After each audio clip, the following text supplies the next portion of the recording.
জীবনে যখন ভুল করবেন তখন হতাশ হবেন না। কারণ হতাশা এমন জিনিস যা প্রতিনিয়ত মানুষকে শেষ করে দেয়।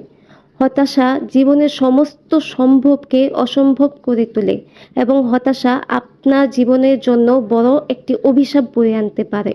তাই জীবনে কখনো হতাশ হওয়া যাবে না। বরং হতাশ না হয়ে হতাশা থেকে শেখার চেষ্টা করবেন। কারণ হতাশাও একটি শিক্ষণীয় বিষয় যা আপনি সবচেয়ে বেশি বন্ধু এবং পরিবার থেকে শিখবেন।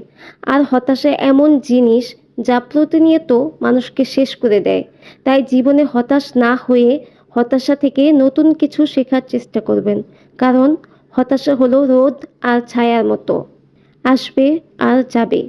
এছাড়াও যে ভুল থেকে নতুন কিছু শিখবে সেই বাস্তব জীবনে সফলতা অর্জন করবে। ধন্যবাদ সবাইকে ভিডিওটি দেখার জন্য।